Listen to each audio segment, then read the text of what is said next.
देश और दुनिया की ताजा खबरों से जुड़े रहने के लिए सब्सक्राइब करें हमारे चैनल नेशनल थॉट्स को और बेल आइकन दबाना ना भूलें। ये गलत है। प्रोफेसर रतन लाल अपनी सीमाएं क्रॉस कर गए।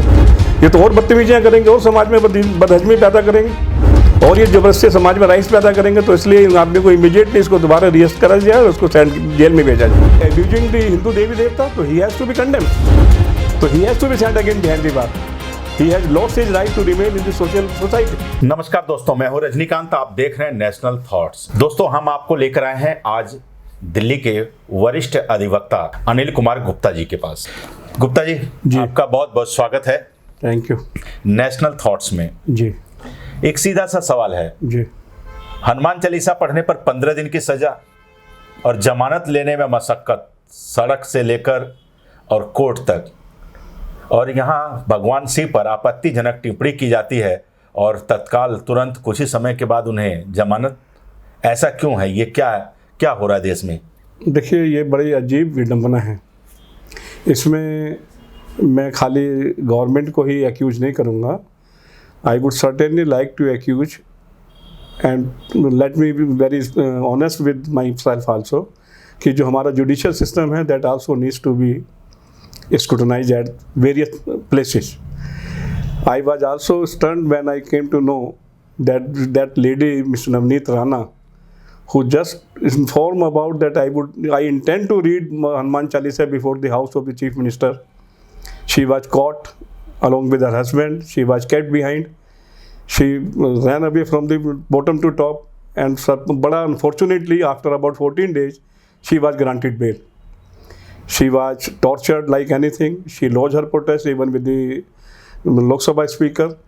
She even lodged protest before media also, but nobody take care of him.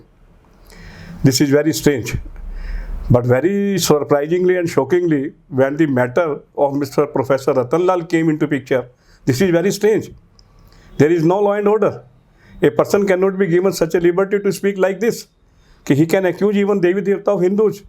वो हिंदू आस्था को ठेस पहुंचा सकता है। इसको परमिट किसने दिया?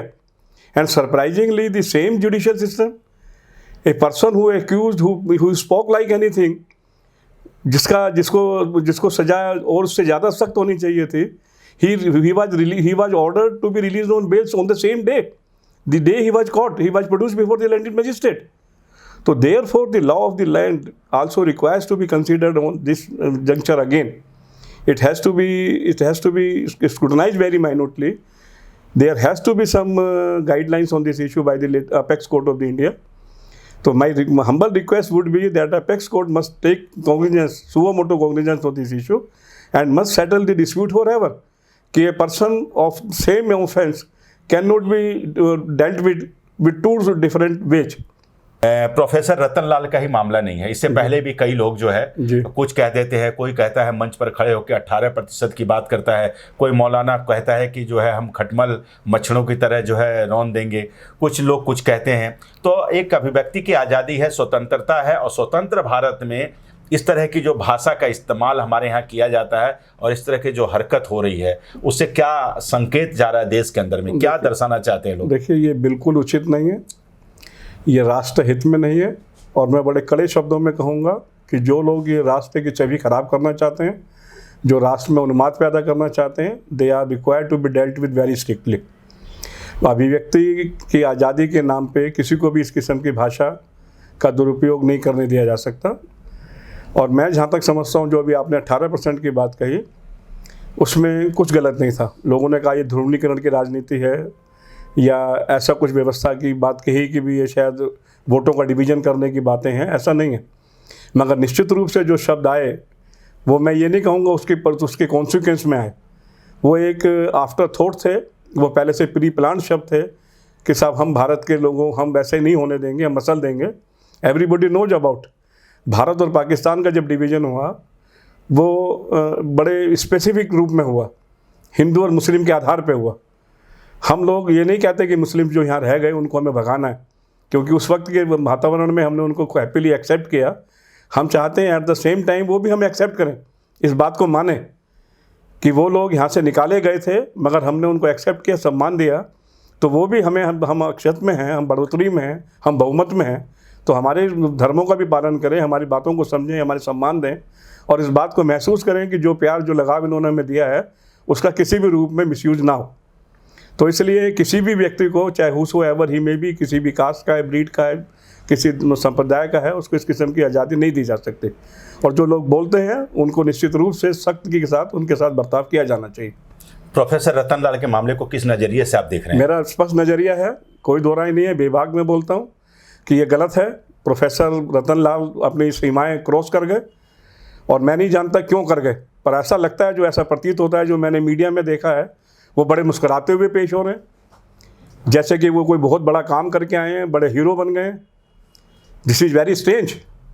मैं तो समझता हूँ कि कोर्ट को भी कॉग्निजेंस लेना चाहिए कि a person who has committed A blunder, not only simply A wrong. एक आदमी, साधारण आदमी, अनपढ़ आदमी कोई गलती करे समझ में आता है, एक पढ़ा लिखा आदमी, प्रोफेसर, इतना बड़ा स्कैंडल करके आए, इतना बड़ा बदतमीजी करके आए, इतनी बड़ी, एक बड़ी संख्या के हिंदू लोगों को, उनकी आस्था को चोट करके आए, और उसके बाद वो मीडिया में दिखाए कि मैं बड़ा खुश हूँ, मैंने बड़ा अच्छा काम किया, तो he is bound to be condemned. तो इसलिए ऐसे लोगों को नहीं रिलीज किया जाना चाहिए। इन लोगों की जगह यहाँ से उसमें समाज में अच्छे, जो अच्छा समाज है उसमें इनकी जगह नहीं है, और निश्चित रूप से इनकी जगह बिहाइंड द बार है, इनको वहीं पहुँचाना चाहिए। जी, कानूनी तौर पे क्या होना चाहिए इनके लिए? कानूनी तौर पे जो बेल दी है गलत दी है, इट शुड बी रिजेक्टेड। इनका जगह जो है जेल में होनी चाहिए, बेल नहीं होनी चाहिए। ये तो अगर ये इस किस्म से ये हंसते हुए जाएंगे और बाद में, इसका मतलब उनको कोई ग्रज ही नहीं है, रिग्रेट नहीं है।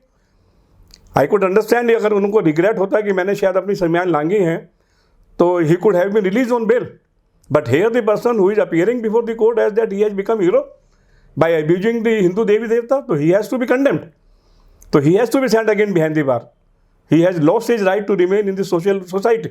मैं सरकार से मैं अपील करूंगा, निश्चित रूप से कहूँगा कि जो भी हमारे लॉ एंड ऑर्डर देख रहे हैं, निश्चित रूप से उनको एक उसमें कॉग्निजेंस लेना चाहिए, इस काम को आगे बढ़ाना चाहिए और देखना चाहिए कि ऐसे आदमी की जगह यहाँ नहीं है, क्योंकि यहाँ जिस हिसाब से वो हीरो बन के अपीयर किए हैं कोर्ट में, ये तो और बदतमीजियाँ करेंगे और समाज में बदहजमी पैदा करेंगे और ये जबरदस्ती समाज में राइट्स पैदा करेंगे। तो इसलिए इन आदमी को इमीडिएटली इसको दोबारा अरेस्ट करा जाए और उसको जेल में भेजा जाए।